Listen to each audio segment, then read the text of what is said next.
Hello friends, good morning, good evening, good afternoon. जब भी आप ये वीडियो देख रहे हो, आई होप आप सब लोग बहुत बढ़िया होंगे, स्वस्थ होंगे। इस वीडियो में हम ये जो टॉपिक लेकर आए हैं, मार्जिनल कॉस्ट एनालिसिस, सीमांत लागत विश्लेषण। इस टॉपिक को हम पूरा कवर करेंगे। जिस जैसे कि हमारे जो एमसीक्यू क्वेश्चंस जो हमें करने हैं वो प्रॉपर आपको समझ में आएंगे, और इससे रिलेटेड जो तीन चार बेसिक टर्म्स है, contribution, PV ratio, break even point, margin of safety, ये सारे टॉपिक्स हम कवर करेंगे। और इसका वेटेज जो है वो जूनियर अकाउंटेंट के लिए 3 से 4 क्वेश्चन आपको इस टॉपिक से मिलेंगे। तो मतलब 6 से 8 नंबर इस टॉपिक से रिलेटेड आएंगे आपके। और ABST और EFM से अगर कोई असिस्टेंट प्रोफेसर की प्रिपरेशन कर रहा है तो उनको 3 से 4 क्वेश्चन इस टॉपिक से मिल जाएंगे।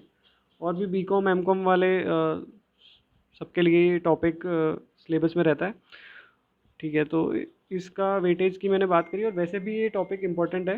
मतलब जो सारी कंपनी के जो टारगेट हैं वो इसी के बेस पर डिसाइड होते हैं, और कितना उन्हें कम से कम सेल करना है ये भी इसी कोस्टिंग एनालिसिस से डिसाइड होता है। ये अभी आपको समझ में आएगा जैसे जैसे हम आगे वीडियो देखेंगे।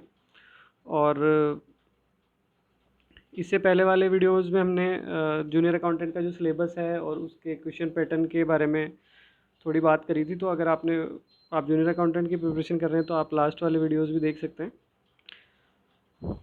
और एक बात कि इसका जो पूरा MCQ और ये जो शीट है इस पूरे वीडियो में, इसका जो PDF बनाकर मैं एक टेलीग्राम चैनल पर डाल दूंगा, और उसकी लिंक इस वीडियो के नीचे आपको मिल जाएगी। तो आपको ये PDF लेनी हो अगर, तो आप उस चैनल से ले सकते हैं। ठीक है, तो स्टार्ट करते हैं मार्जिनल कॉस्ट एनालिसिस। ठीक है, तो ये इस शीट पर हम बाद में आएंगे। पहले मैं बता देता हूँ इसकी कुछ बेसिक जो इसमें मान्यताएं हैं इस कोस्ट को पढ़ने से पहले।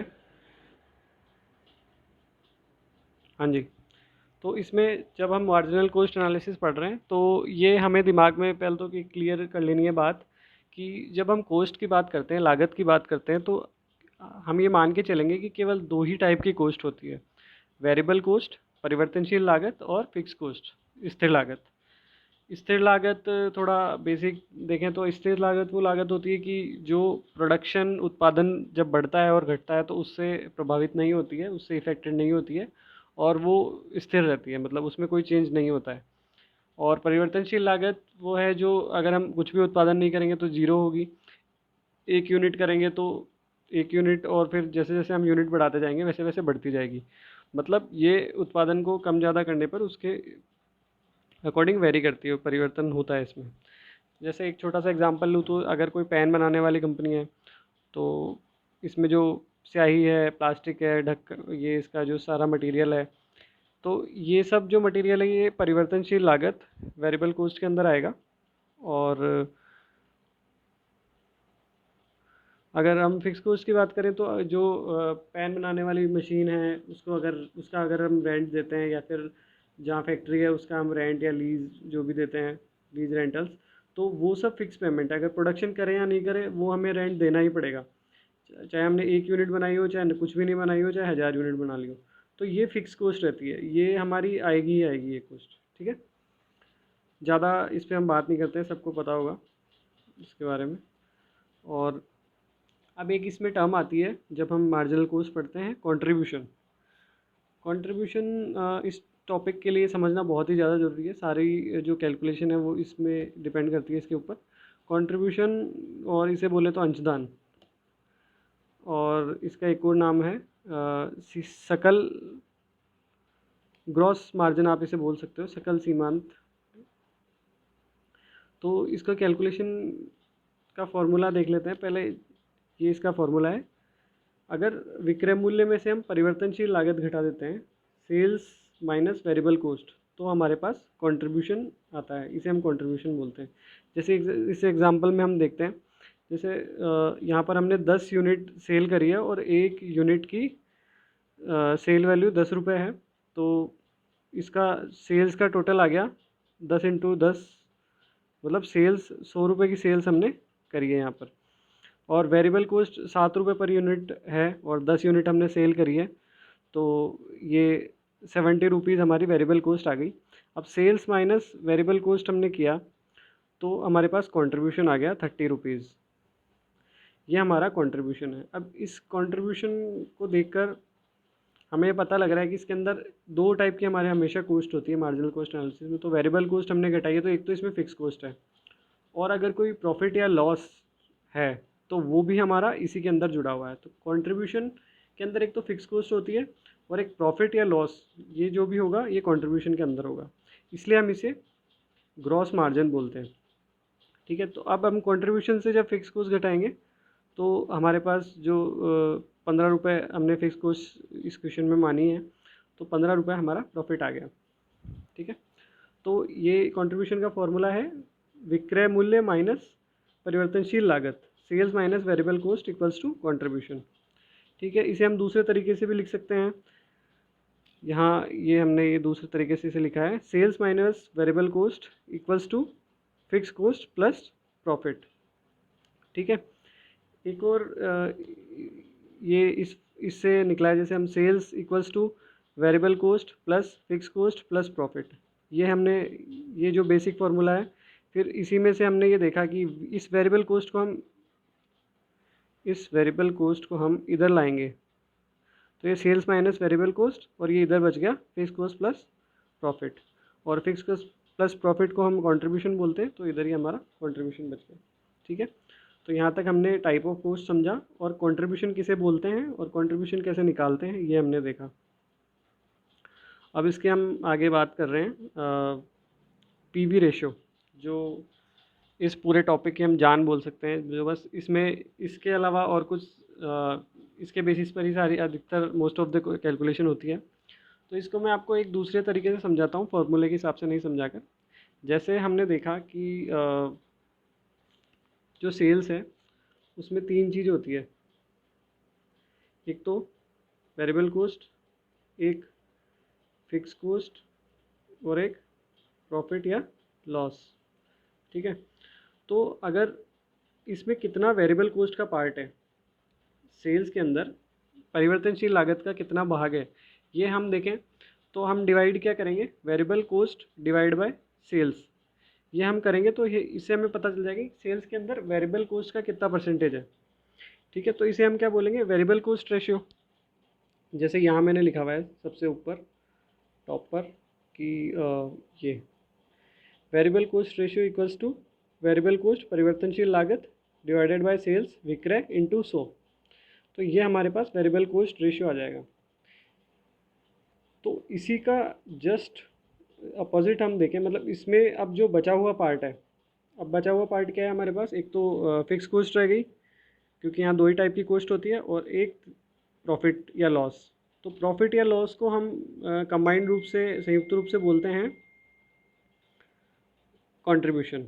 तो अब जो बचा हुआ परसेंटेज है उसको हम कंट्रीब्यूशन रेशियो नहीं बोलकर पीवी रेशियो बोलते हैं, इसका नाम बस अलग है, लाभ मात्रा अनुपात। अब लाभ मात्रा अनुपात का फॉर्मूला है PV ratio equals to contribution upon sales into 100। ये जैसे हमने वेरिएबल कॉस्ट निकाला, सेम टू सेम वैसा जो बचा हुआ पार्ट है सेल्स का, वो कंट्रीब्यूशन अपॉन सेल्स इंटू 100, इसे हम पीवी रेशियो बोलते हैं। तो यहाँ से हमें ये भी पता लग गया कि variable cost ratio plus PV ratio हम कभी भी करेंगे तो उसका टोटल 100 आएगा। ठीक है, और कभी भी हमें जैसे क्वेश्चन में दिया हुआ है कि हमारा पीवी रेशियो है 30%, तो हमें पता लग जाएगा कि वेरिएबल कॉस्ट यहाँ पे कितना है 70%। अगर हमें पीवी रेशियो 50% दिया हुआ है तो हमें ये पता लग जाएगा, क्वेश्चन को देख के हमारे दिमाग में आ जाना चाहिए कि हाँ 50% अगर पीवी रेशियो है तो 50% यहाँ पे वेरिएबल कॉस्ट का पार्ट होगा। ठीक है, अब इसमें जो इस फॉर्मूले को अलग अलग तरीके से हम लिख सकते हैं, जैसे इस सेल्स को हम इधर लाएंगे पीवी रेशियो के पास में, तो पीवी रेशियो इंटू सेल्स बराबर इधर बच जाएगा केवल कंट्रीब्यूशन। ठीक है, और इसको हम दूसरे तरीके से और लिख सकते हैं कि पीवी रेशियो इंटू सेल्स बराबर कंट्रीब्यूशन को क्या लिख सकते हैं, फिक्स कॉस्ट प्लस प्रॉफिट। ठीक है, एक जो फार्मूला ये पीवी रेशियो का और बचता है, ये मैं आपको आगे एक टेबल मैंने बनाई हुई है उसके बेस पर समझाऊंगा। ये फार्मूला है पीवी रेशियो का change in profit upon change in sales, ये मैं आपको थोड़ा आगे बताता हूँ इसका बेसिक बताकर। ठीक है, इसके आगे एक इसमें कंसेप्ट आता है ब्रेक इवन पॉइंट, सम विच्छेद बिंदु। इसका ही मोस्टली इस टॉपिक से क्वेश्चन आते हैं, तो इसको हम इस डायग्राम से समझते हैं। जैसे इसके अंदर ये हमने एक्स, जो एक्स एक्स है, इसके ऊपर हमने ये लिया हुआ है अपना प्रोडक्शन, और वाई एक्स पर हमने लिया हुआ है सेल्स और कोस्ट को।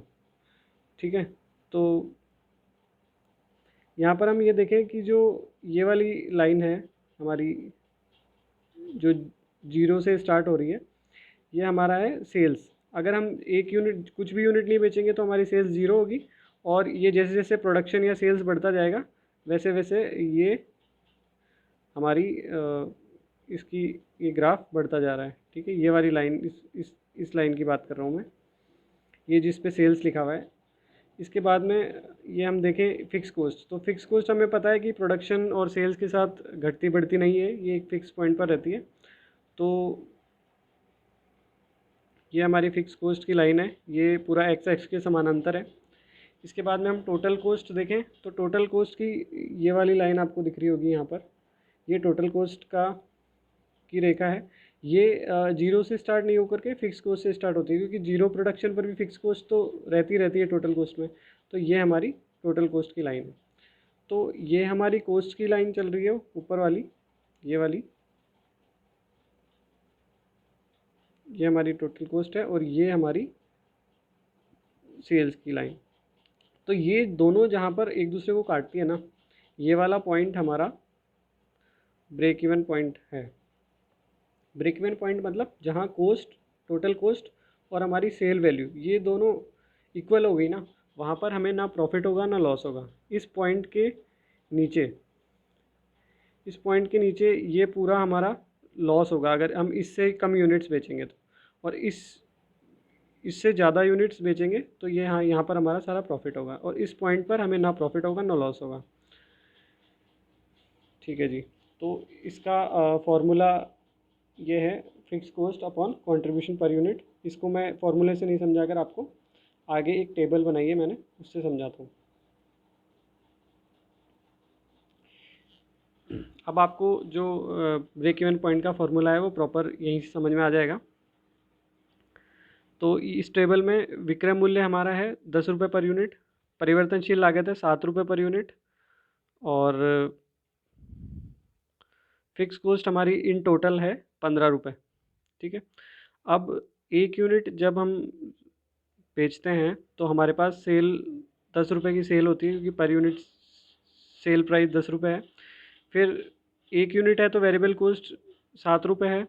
इसको हम यहाँ पे लेस करेंगे, यहाँ पर मैंने लिखा नहीं है, इस यहाँ पर आप ये लिख लेना, इसे कंट्रीब्यूशन है, ये सारा जो है ये कंट्रीब्यूशन है। यहाँ पर आप आपकी शीट में अगर उतारो तो कंट्रीब्यूशन लिख लेना।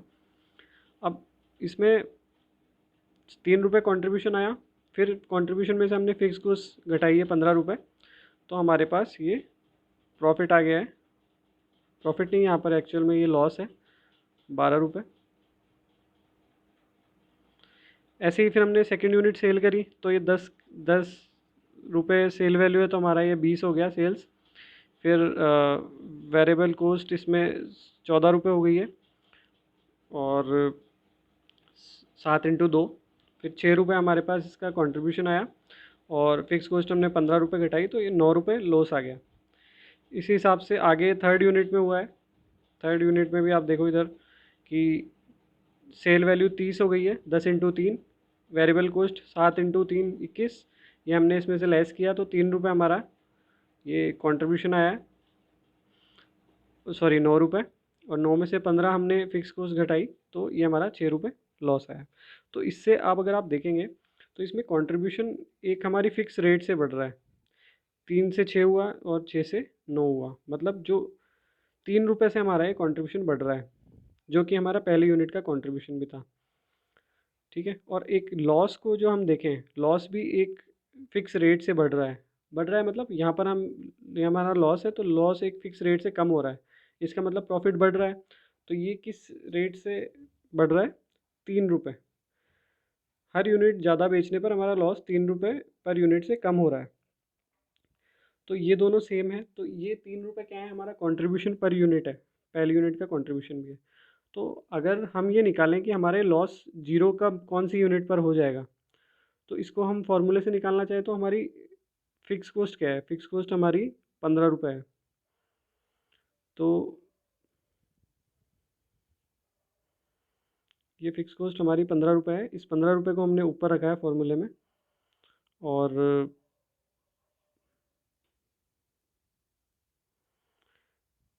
ये किस रेट से कम हो रहा है? तो ये हमारा इस रेट से कम हो रहा है, 3 रुपये कंट्रीब्यूशन पर यूनिट से। तो हमने इसको डिवाइड करा है 3 से, तो ये हमारे पास 5 यूनिट आ गई है कि 5 यूनिट पर हमारा फिक्स कॉस्ट पूरी कवर हो जाएगी।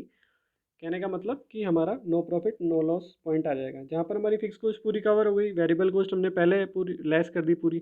तो इस पॉइंट पर हमारा ना लॉस होगा ना प्रॉफिट होगा। जैसे 5 यूनिट का हमने ये वापस से कैलकुलेशन करी है 5 यूनिट की, तो यहाँ पर हम देखेंगे कि 10 × 5 50, 7 रुपये हमारी वेरिएबल कॉस्ट थी, तो 35 ये हमारा वेरिएबल कॉस्ट आ गई, इसको हमने लेस किया तो 15 रुपये हमारा कॉन्ट्रीब्यूशन आया। अब इसमें से 15 रुपये हमने फिक्स कॉस्ट लेस करी तो ये हमारा जीरो आ गया है, प्रॉफिट लॉस कुछ भी नहीं है। तो यही फॉर्मूला था हमारा नो प्रॉफिट नो लॉस निकालने का, कि हमने ऊपर क्या रखा? फिक्स कॉस्ट रखी थी ऊपर, और नीचे क्या रखा था? Contribution per unit.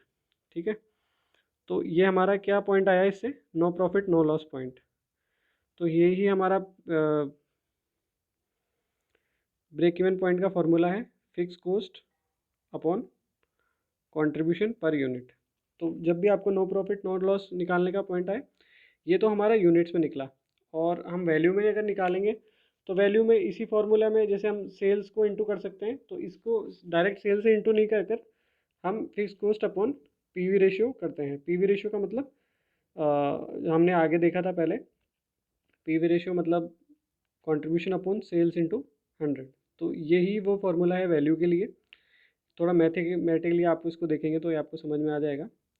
तो ये हमने यहाँ से फॉर्मूले की बात करी, यहाँ से हमने फॉर्मूला निकाला आपका, तो आपको अब याद करने की ज़रूरत नहीं पड़ेगी मेरे हिसाब से। ब्रेक इवन पॉइंट का फॉर्मूला है इन यूनिट्स की fix cost divided by contribution per unit, और अगर वैल्यू में निकालेंगे तो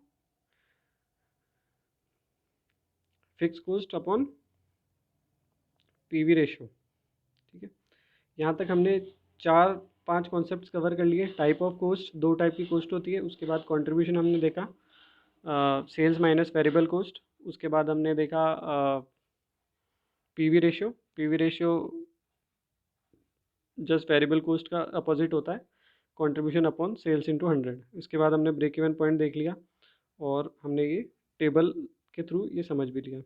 एक हमने पीवी रेशियो का फॉर्मूला नीचे छोड़ दिया था, उसको मैं समझा देता हूँ कि जैसे इस क्वेश्चन में हम देखें तो पीवी रेशियो क्या है? ये हमारा कंट्रीब्यूशन 3 रुपये है, कंट्रीब्यूशन हमारा 3 रुपये है यहाँ पर, और सेल्स हमारी 10 रुपये है। तो कंट्रीब्यूशन अपॉन सेल्स इंटू 100, तो ये हमारा पीवी रेशियो यहाँ पर आ गया 30% इस क्वेश्चन यहाँ पर। और अगर जो एक पीवी रेशियो का फॉर्मूला जो मैंने छोड़ा था नीचे, ये पीवी रेशियो का फॉर्मूला है चेंज इन प्रॉफिट, लाभ में परिवर्तन, divided by change in sales, विक्रय में परिवर्तन। इससे भी पीवी रेशियो आता है क्या? ये मैं आपको बता देता हूँ। जैसे चेंज इन प्रॉफिट, तो चेंज इन प्रॉफिट अगर आप इसमें देखो, इस टेबल में अगर आप देखो तो चेंज इन प्रॉफिट हमारा कितना हो रहा है पर यूनिट, हर यूनिट पे 3 रुपये।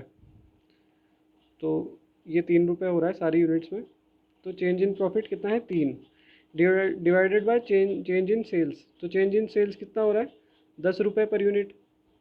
तो ये हमारा फॉर्मूला बन गया change in profit upon change in sales, 3/3/10। तो ये भी हमारा पीवी रेशियो वही आ रहा है 30%। तो ये फॉर्मूला भी हमारा कवर हो गया है कि change in profit upon change in sales, इससे पीवी रेशियो आता है। यहाँ पर थोड़ा ये ध्यान रखने की चीज़ है कि यहाँ पे चेंज इन कंट्रीब्यूशन नहीं है, चेंज इन प्रॉफिट है ऊपर। तो ये जब सिचुएशन आएगी जब हमारे पास केवल 2 प्रॉफिट के लेवल दिए हुए होंगे और 2 सेल्स के लेवल दिए हुए होंगे और हमें पीवी रेशियो पूछेगा, तो हम इस फॉर्मूले का यूज़ करेंगे। इसका एक क्वेश्चन भी कराऊंगा मैं लास्ट में आपको। ठीक है, यहाँ तक हमारी सारी चीज़ें कवर हो गई है। एक मार्जिन ऑफ सेफ्टी, ये मैं इस डायग्राम से आपको बता दूं मार्जिन ऑफ सेफ्टी क्या होता है। मार्जिन ऑफ सेफ्टी मतलब जो इसका फॉर्मूला, ये देखिए, एक्चुअल सेल्स आपने जितनी करी उसमें से माइनस ब्रेक इवन सेल्स, उस पॉइंट की सेल जहाँ पर आपकी प्रॉफिट और लॉस जीरो था, तो उससे ऊपर जो भी आपने सेल करी है वहाँ पर आप प्रॉफिट ही कमाएंगे ब्रेक इवन पॉइंट से, जो भी आपने ऊपर सेल करी है। तो मार्जिन ऑफ सेफ्टी मतलब कि सुरक्षा की सीमा, कि जितना आप एक्चुअल जो आपकी सेल्स है उससे आप कितना कम जा सकते हैं जहाँ तक आप सेफ़ रहेंगे। जैसे ये आपकी एक्चुअल सेल्स है और ये आपका ब्रेक इवन पॉइंट है, तो ये आपका जो इतना एरिया है ये आपका मार्जिन ऑफ सेफ्टी है, कि आप इतना अगर नीचे भी जाते हैं यहाँ तक तो आप सेफ़ रहेंगे। अगर इसके आगे आप सेल आपकी कम करेंगे तो ये आपका लॉस होगा। तो ये आपका मार्जिन ऑफ सेफ्टी होता है। जैसे यहाँ पर है, तो यहाँ पर आपकी एक्चुअल सेल्स अगर ये है तो आपका ये इतना एरिया है ना, ये आपका मार्जिन ऑफ सेफ्टी है। अगर आप इस जो ब्रेक इवन पॉइंट है इसके नीचे अगर आप सेल करेंगे तो आपको लॉस होगा और इसके ऊपर आप सेल करेंगे तो आपको प्रॉफिट होगा। तो ये आपका एक्चुअल सेल्स अगर आपकी यहाँ है, इस पॉइंट पर है, तो ये आपका मार्जिन ऑफ सेफ्टी होगा। इसके अंदर हमने फॉर्मूला देख लिया। यूनिट्स में actual sales unit minus break even sales unit, value में भी वही है सेम। और एक और वैल्यू का फॉर्मूला है कि प्रॉफिट अपॉन पीवी रेशियो। यहाँ पर आपको कंट्रीब्यूशन अपॉन पीवी रेशियो नहीं, fix cost upon PV ratio नहीं है, यहाँ पे आपको प्रॉफिट अपॉन पीवी रेशियो, क्योंकि फिक्स कॉस्ट आपकी पहले ही कवर हो चुकी है पूरी, तो यहाँ पर हमने केवल प्रॉफिट लिया है। ठीक है, कंट्रीब्यूशन की जगह। और परसेंटेज में कई बार आपको निकालनी हो सकती है, तो यहाँ पर हमने सेफ्टी की यूनिट्स लिए, यहाँ पर एक्चुअल यूनिट्स इंटू 100, ये आपकी मार्जिन ऑफ सेफ्टी परसेंटेज में निकल जाती है इससे। और ये प्रॉफिट को हम डिफरेंट फार्मूले से लिख सकते हैं, लाभ को, कि सेल्स माइनस दोनों टाइप की हमने कॉस्ट यहाँ पर घटा दी तो हमारा प्रॉफिट आ जाएगा, sales minus variable cost plus fix cost. और इसमें हम एक और ये देखें कि सेल्स इंटू पीवी रेशियो। अब सेल्स को आप पीवी रेशियो से गुणा करोगे तो आपका क्या आ जाएगा, कंट्रीब्यूशन निकल के आ जाएगा। और कंट्रीब्यूशन में हमने देखा था फिक्स कॉस्ट प्लस प्रॉफिट होता है। अब कंट्रीब्यूशन में से आपने फिक्स कॉस्ट वापस से लेस कर दी तो ये आपका प्रॉफिट आ जाएगा। ये आपको डिफरेंट तरीके हैं प्रॉफिट को लिखने के, बात वही है सेम। अगर आपको एक बेसिक फार्मूला समझ में आ गया तो आपको ये सारा समझ में आ जाएगा। इसके बाद सेल्स की unit into contribution per unit, ये वापस से टोटल आपका कंट्रीब्यूशन निकल गया। फिर लेस आप इसमें फिक्स कॉस्ट करोगे तो इसमें ये प्रॉफिट आ जाएगा आपका। और ये भी एक फार्मूला कहीं क्वेश्चन में काम आ सकता है आपके, जैसे ये वेरिएबल कॉस्ट अपॉन सेल्स यहाँ पर इन्होंने किया, तो ये आपका क्या आ गया, वेरिएबल कॉस्ट रेशियो आ गया। इसको आप एक में से घटाओगे तो आपका पीवी रेशियो आ जाएगा। और पीवी रेशियो इंटू सेल्स आप करोगे तो ये आपका कंट्रीब्यूशन आ जाएगा। और यहाँ पर एक ये रह गया है, इसमें यहाँ पर आप ये ऐड कर लेना माइनस फिक्स कॉस्ट, तो ये आपका प्रॉफिट आ जाएगा। ठीक है, और ये कुछ इसमें एडवांस टॉपिक्स भी हैं, ये भी एक बार मैं आपको फॉर्मूला बताता हूँ, बाकी क्वेश्चन से ज़्यादा ठीक समझ में आएगा। अगर क्वेश्चन में आपको दे दे कि हमें प्रॉफिट एक एक्स अमाउंट प्रॉफिट का चाहिए, जैसे मान लो 10,000 हमें प्रॉफिट चाहिए या 50,000 हमें प्रॉफिट चाहिए, तो उस प्रॉफिट को पाने के लिए हमें कितनी इकाई विक्रय करनी पड़ेगी या कितनी यूनिट्स एक डिज़ायर्ड लेवल ऑफ प्रॉफिट के लिए हमें सेल करनी पड़ेगी। तो इसका सेम वही जो फार्मूला हमने ब्रेक इवन पॉइंट का देखा था वही सेम फार्मूला है, लेकिन ऊपर हम कंट्रीब्यूशन को नहीं रखकर, सॉरी फिक्स कॉस्ट को नहीं रखकर, हम यहाँ पे डिज़ायर्ड प्रॉफिट भी ऐड कर देंगे, क्योंकि हमें कंट्रीब्यूशन फिक्स कॉस्ट ही कवर नहीं करनी है। इस प्रॉफिट के लिए हम कैलकुलेशन कर रहे हैं, तो यहाँ पर plus fix cost plus desired profit हम यहाँ पर ऐड कर देंगे। तो इन यूनिट फार्मूला हो जाएगा हमारा फिक्स कॉस्ट स्थिर लागत प्लस जो भी हमें प्रश्न में क्वेश्चन दिया हुआ है, प्रॉफिट का अमाउंट दिया हुआ है कि हमें इतना प्रॉफिट कम से कम कमाना है, fix cost plus desired profit divide by contribution per unit. इससे आपकी उतनी इकाई आ जाएगी जिससे आपका वो प्रॉफिट कवर हो जाए। और इन वैल्यू में हम बात करें तो ऊपर वही रहेगा सेम और नीचे हमारा पीवी रेशियो आ जाएगा। सेम फार्मूला है जो हमने ब्रेक इवन पॉइंट के लिए यूज़ किया था, लेकिन यहाँ पर एक कोई प्रॉफिट हमें जितना कमाना है वो जोड़कर हम यूनिट्स निकाल सकते हैं, और यही सारी कंपनीज टारगेट प्रॉफिट कमाने के लिए करती है, और फिर सबको टारगेट्स दिए जाते हैं। जैसे हम प्राइवेट कंपनीज में देखते हैं, फाइनेंस, इंश्योरेंस, वो इसी फॉर्मूले का यूज़ करते हैं। और ये वापस से इस फॉर्मूले को दूसरे तरीके से लिखा हुआ है, ये हमने जो भी प्रॉफिट में देखा था। इसके बाद में ये दो और फार्मूला है कुछ कि एक हमें ब्रेक इवन पॉइंट, अगर हमें पता है कि ये ब्रेक इवन पॉइंट है और उस पर सेल वैल्यू कितनी है, वो अगर आपको निकालनी हो, तो हमें पता है ब्रेक इवन पॉइंट पर केवल दो ही चीज़ होती है, फिक्स कॉस्ट और वेरिएबल कॉस्ट ही कवर होती है, प्रॉफिट कुछ भी नहीं होता है। तो यहाँ पर बस ये फॉर्मूला है, वेरिएबल कॉस्ट पर यूनिट हमें दी हुई रहती है, और ये हमारे पास पर यूनिट पहले से रहेगी, और हमें सेल प्राइस पर यूनिट निकालनी रहेगी, तो हमें प्लस इसमें ऐड करना है फिक्स कॉस्ट पर यूनिट क्या है। तो फिक्स कॉस्ट पर यूनिट में क्या करेंगे हम, इन टोटल जो फिक्स कॉस्ट है, कुल स्थिर लागत divided by break even point units, तो ये हमारी फिक्स कॉस्ट पर यूनिट आ जाएगी, और इसे हम ऐड कर देंगे वेरिएबल कॉस्ट पर यूनिट, तो ये हमारी सेल प्राइस आ जाएगी पर यूनिट। लेकिन ये फॉर्मूला केवल ब्रेक इवन पॉइंट पर ही काम करता है, ये आपको ध्यान रखना चाहिए, क्योंकि यहाँ पर प्रॉफिट लॉस कुछ भी नहीं होता है। इसके बाद ये लास्ट फार्मूला है इसमें, इसके बाद हम एमसीक्यू करेंगे। ये फार्मूला है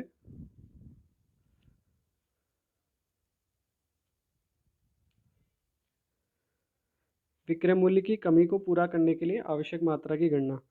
मतलब क्वेश्चन में हमें दे देगा कि our sale price is decreased by 10%। अगर हमारी सेल वैल्यू 10% से गिर गई है, तो हमें उसकी उसका कंपेंसेट करने के लिए, उसकी जितना ही प्रॉफिट कमाने के लिए हमें विक्रय की मात्रा में या फिर सेल्स की वैल्यू में कितनी, मतलब इस सेल इंक्रीज़ करनी पड़ेगी।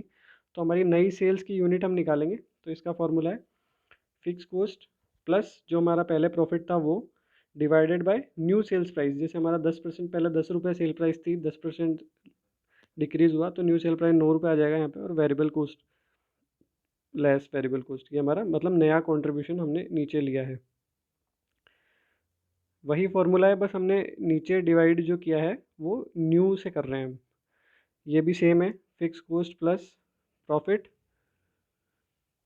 Divided by new PV ratio. ठीक है, तो ये क्वेश्चन से ही ज़्यादा समझ में आएगा। तो अब हम क्वेश्चंस देख लेते हैं, इसमें हमारे कौन कौन से क्वेश्चंस हैं। सबसे पहले हमारा फिफ्थ क्वेश्चन इसमें हम देखेंगे। सेकंड, ये हमारा फिफ्थ क्वेश्चन।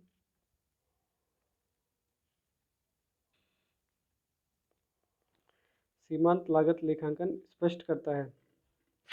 तो ये क्या क्या, कौन सा, स्थायी लागत, कुल लागत, लागत मात्रा, लाभ संबंध और अवशोषण लागत।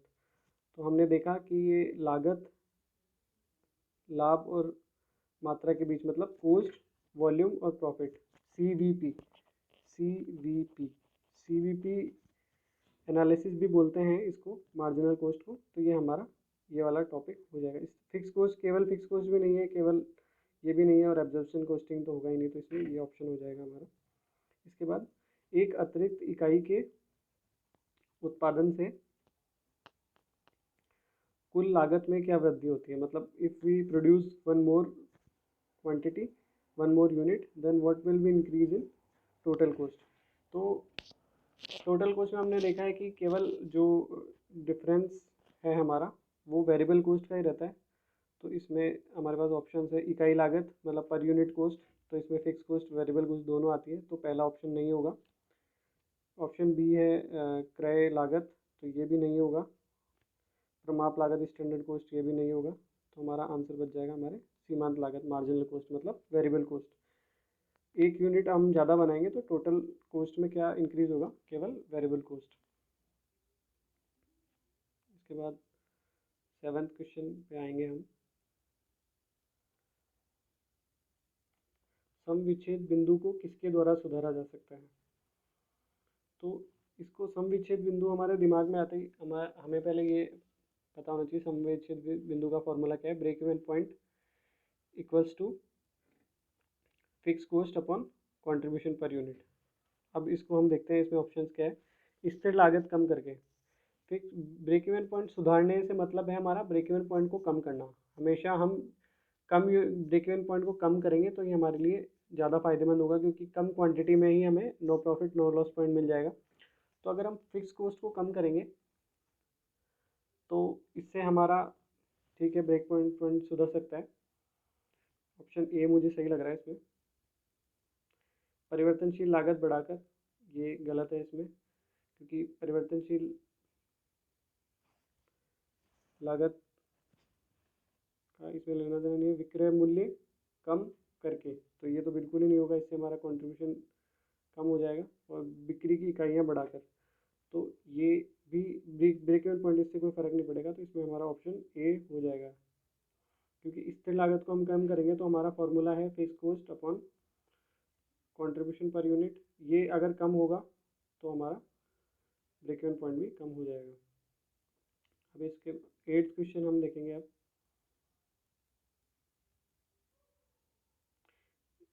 यदि विक्रय 32,000 और परिवर्तनशील लागत 24,000, सेल्स 32,000 और वेरिएबल कॉस्ट 24,000, तो इन दोनों को हम लेस कर देंगे तो हमारा क्या आ जाएगा कंट्रीब्यूशन कितना 8,000।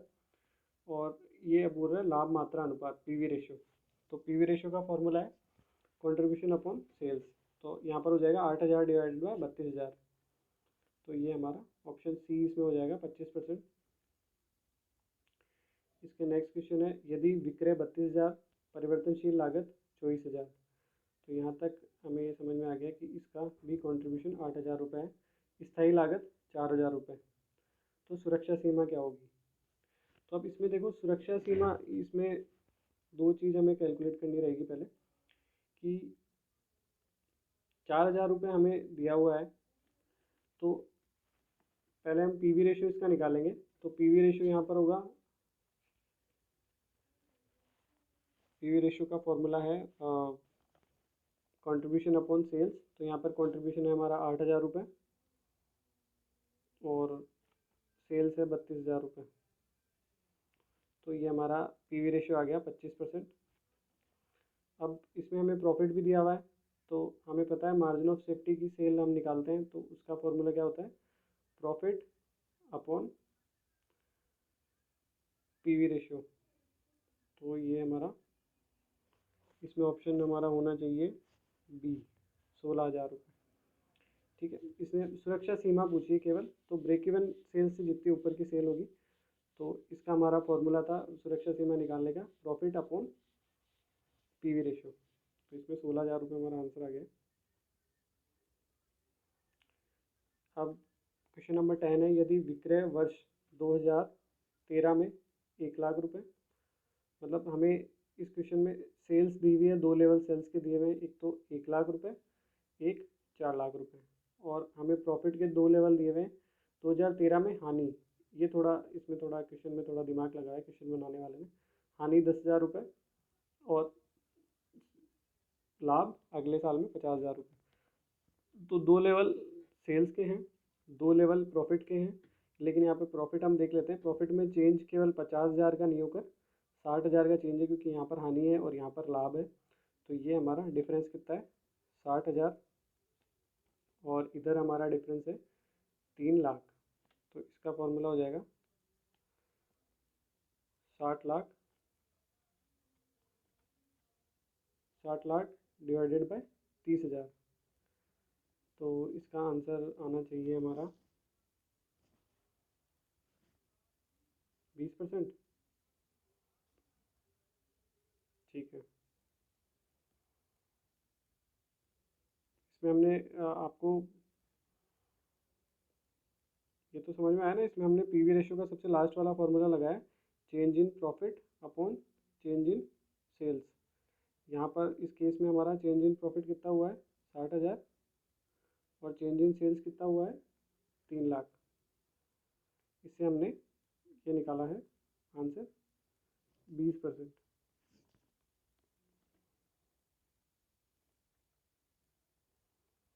इसके बाद क्वेश्चन नंबर 11 यदि सेल्स हमारे पास 5,00,000 रुपये और फिक्स कॉस्ट 15,000 रुपये, लाभ 25,000 रुपये, तो पीवी रेशियो लाभ मात्रा अनुपात।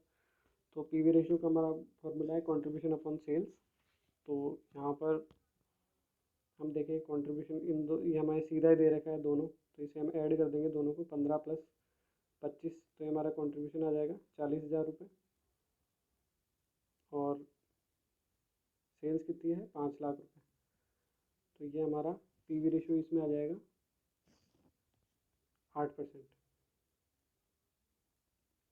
यदि स्थायी व्यय फिक्स कॉस्ट 4,000 रुपये और ब्रेक इवन सेल्स 10,000 रुपये है, तो पीवी रेशियो निकालो।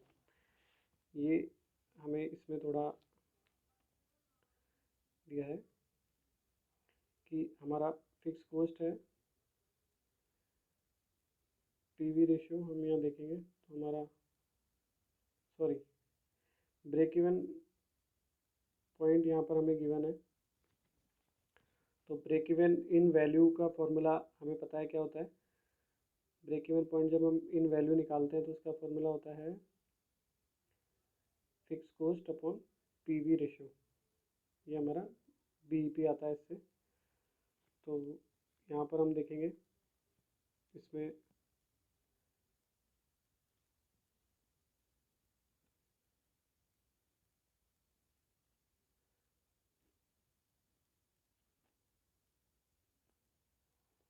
इधर हमें दिया हुआ है ये 10,000 रुपये ब्रेक इवन सेल्स, और ये हमारी फिक्स कॉस्ट दी है 4,000 रुपये। ये हमें पीवी रेशियो यहाँ नीचे रखेंगे, तो ये क्रॉस मल्टीप्लिकेशन से इधर आएगा और इसका आंसर हो जाएगा 4,000 डिवाइडेड बाई 10,000। तो हमारा ये 40% आना चाहिए इसमें आंसर। हाँ 12 का ऑप्शन नंबर बी ठीक है, 40,000 रुपये इसका आंसर हो गया।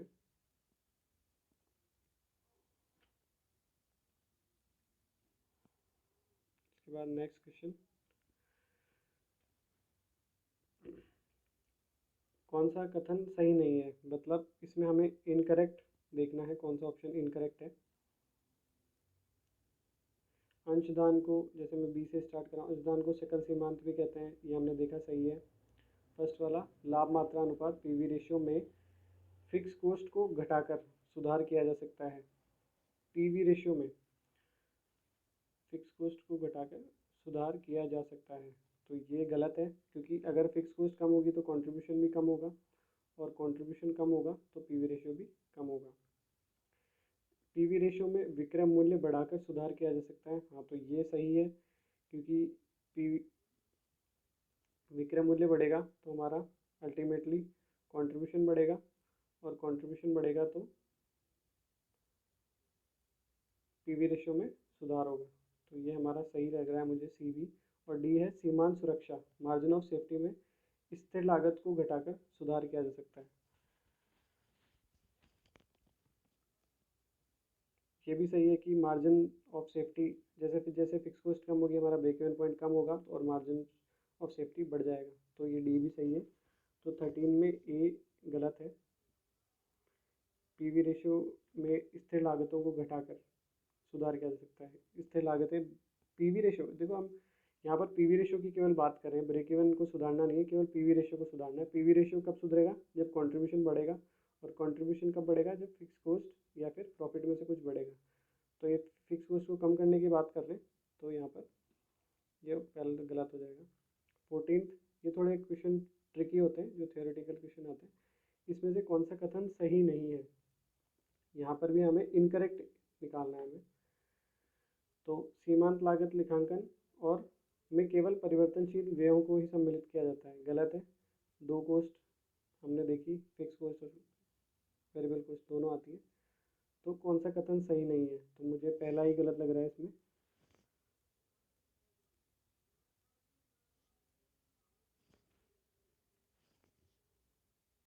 इस क्वेश्चन को हम स्किप कर रहे हैं एक बार, इसके सॉल्यूशन में थोड़ा प्रॉब्लम है।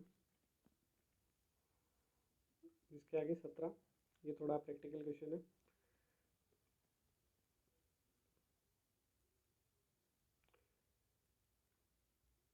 ये इसमें देखो, जो हमने फॉर्मूला देखा था कि एक डिजायर्ड प्रॉफिट, मतलब एक इच्छित लाभ पाने के लिए कितनी हमें इकाइयाँ सेल करनी पड़ेगी, ये वो वाला फॉर्मूला है। तो उसमें फॉर्मूला था हमारा fix cost plus desired profit divided by contribution. ठीक है, ये हमारा उसमें फॉर्मूला था। तो यहाँ पर देखते हैं हमें 80,000 का लाभ कमाना है, और ये देखो ये दोनों हमारी फिक्स कॉस्ट है, 5 लाख और 3 लाख, तो 8 लाख हमारी फिक्स कॉस्ट है, प्लस हमें प्रॉफिट कितना कमाना है इसमें 80,000 रुपये, और डिवाइडेड बाय इसमें हमें कंट्रीब्यूशन पर यूनिट, तो इसमें देखो हमें विक्रय मूल्य 25 रुपये दिया हुआ है, और परिवर्तनशील लागतें, ये हमें दो परिवर्तनशील लागतें दिए हुए 12 रुपये और 3 रुपये प्रति इकाई, तो परिवर्तनशील लागतें 15 रुपये प्रति इकाई हो गई। अब वेरिएबल कॉस्ट 15 रुपये को हम 25 से घटाएंगे तो 10 रुपये पर यूनिट हमारा कॉन्ट्रीब्यूशन आ गया। तो ये हमारा डिजायर्ड प्रॉफिट मतलब 80,000 रुपये कमाने के लिए हमारा फॉर्मूला बन गया, 8,80,000 डिवाइडेड बाय 10, तो हमारे पास 88,000 इकाइयाँ। आंसर बी ऑप्शन इसका आंसर हो जाएगा।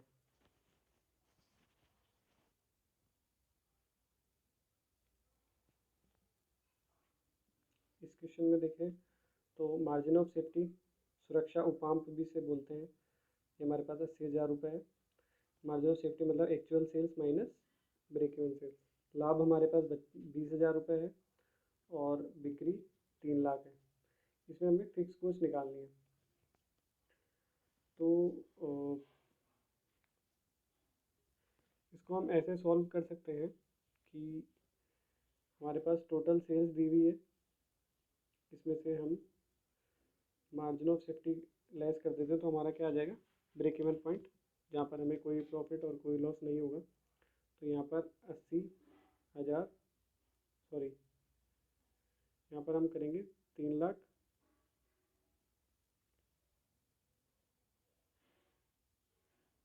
माइनस 80,000, तो ये हमारा 2,20,000 आ गया। इसके अंदर अब ये हमारा ब्रेक इवन सेल्स है। अब यहाँ पर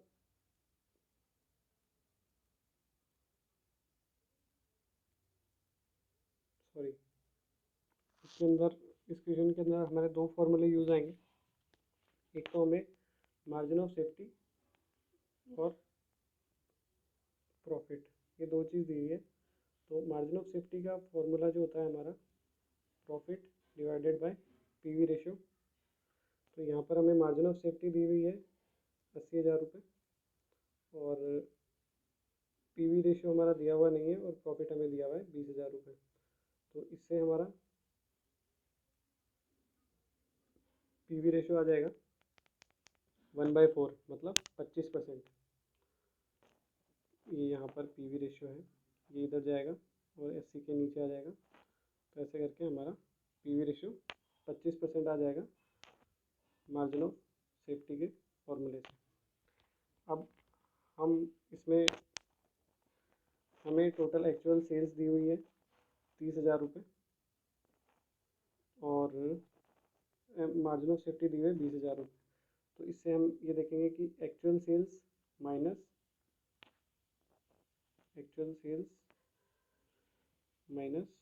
ब्रेक ये मार्जिन ऑफ सेफ्टी, तो ये हमारे क्या आ जाएगा ब्रेक इवन पॉइंट। तो इसको 80,000 को हम 3 लाख में से लेस करेंगे तो हमारा ब्रेक इवन पॉइंट आ जाएगा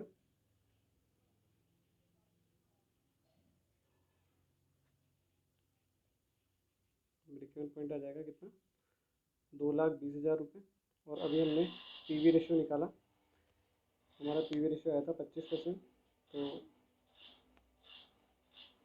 ये हम यहाँ पे रख देंगे।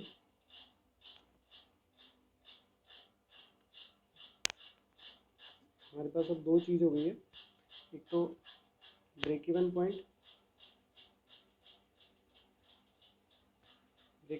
हमारे पास है 2,20,000 रुपये,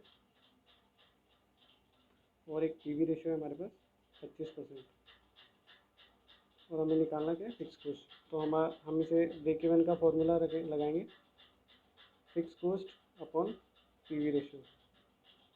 ठीक है, तो यहाँ पर हमारा इधर 2,20,000 इस साइड आ जाएगा, फिक्स कॉस्ट हमें निकालनी है,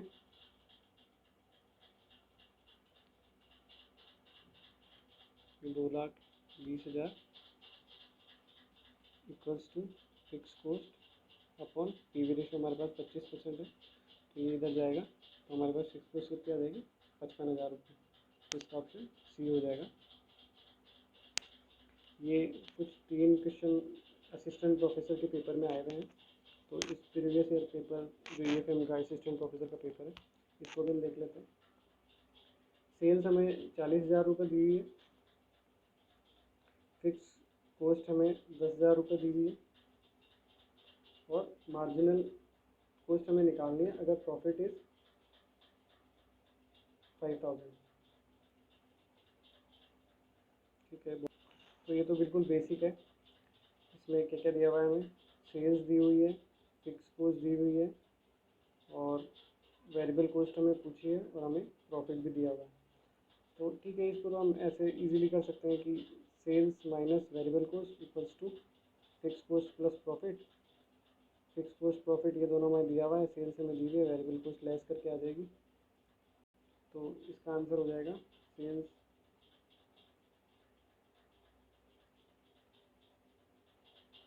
15,000, तो इसमें 25,000 रुपये। ऑप्शन ए हमारा हो जाएगा। सेल्स में से हम फिक्स कॉस्ट घटा देंगे और प्रॉफिट घटा देंगे तो हमारा वेरिएबल कॉस्ट बचेगा केवल, तो ये हमारा 25,000 रुपये हो गया। ये इससे होएगा S minus B equals to F plus P, ये हमारा मार्जिनल कॉस्ट का फॉर्मूला होता है। इसके बाद next question, if there is a increase in sales from 20 to 30, 20 से 30 लाख रुपए अगर हमारी सेल्स हुई है और प्रॉफिट 2 से 4 लाख रुपए हो गया तो हमें पीवी रेशो निकालना है। तो ये इसका फॉर्मूला भी हमने देखा था, पीवी रेशो का एक सेपरेट फार्मूला हमने देखा था, change in profit upon change in sales. तो यहाँ पर ये फार्मूला हम पीवी रेशो का लगाएंगे तो ऊपर आ जाएगा 2 लाख और नीचे आ जाएगा 10 लाख, तो इसमें सीधा सीधा हमारा 20% सी आंसर हो जाएगा। ये previous year paper assistant professor का मैं दिखा रहा हूँ आपको, तो ऐसे ही इसमें क्वेश्चन आते हैं। Margin of safety equals to, पहला ऑप्शन इसमें गलत है, दूसरा गलत है, actual sales minus BEP sales. Option third इसमें आंसर हो जाएगा हमारा option 3, actual sales minus break even sales. What will be the effect of rise in price per unit on BEP if other things remain same. अगर price बढ़ती है तो break even point में क्या होगा, तो ब्रेक इवन पॉइंट हमारा price बढ़ेगी तो हमारा कंट्रीब्यूशन भी बढ़ेगा। तो इसमें इफेक्ट पूछा है हमें बीईपी पर, तो कंट्रीब्यूशन हमारा बढ़ेगा। तो बीईपी का फॉर्मूला मैं लिख देता हूँ यहाँ पर, ब्रेक इवन पॉइंट का फॉर्मूला होगा हमारा फिक्स कॉस्ट अपन कंट्रीब्यूशन पर यूनिट। अब अच्छा सॉरी, मैंने इसमें थोड़ा गलत बोल दिया पहले। इसमें ब्रेक इवन पॉइंट पर ये इफेक्ट पूछ रहे हैं, तो अगर सेल्स प्राइस बढ़ेगी तो सेल्स प्राइस बढ़ेगी तो हमारा कंट्रीब्यूशन बढ़ेगा, क्योंकि इसमें दो चीज़ होती है, फिक्स कॉस्ट प्लस प्रॉफिट। तो प्रॉफिट बढ़ जाएगा अगर सेल्स प्राइस बढ़ेगी तो, क्योंकि other things remain same, variable cost same रहेगी। तो यहाँ पर फिक्स कॉस्ट सेम रहेगी और हमारा कंट्रीब्यूशन बढ़ जाएगा, तो ब्रेक इवन पॉइंट क्या हो जाएगा, कम हो जाएगा। तो इसमें हमारा break even will decrease, option number 2। ठीक है, तो ये हमने सारे इसमें क्वेश्चंस कवर किए और ब्रेक इवन का ये जो टॉपिक है ये आपको एमसीक्यू के साथ मैंने करवाने की कोशिश करी, इसलिए थोड़ा ये वीडियो भी काफ़ी लंबा हो गया। इसके बाद अगर आपको अकाउंटिंग के rectification of error, corporate accounting, अगर ये टॉपिक्स आपको समझना है तो आप मुझे कमेंट करिएगा, मैं नेक्स्ट वीडियो में उनको कवर करूँगा। अगर आपको और कोई टॉपिक समझना है तो आप कमेंट में मुझे बताइएगा। Thanks for watching.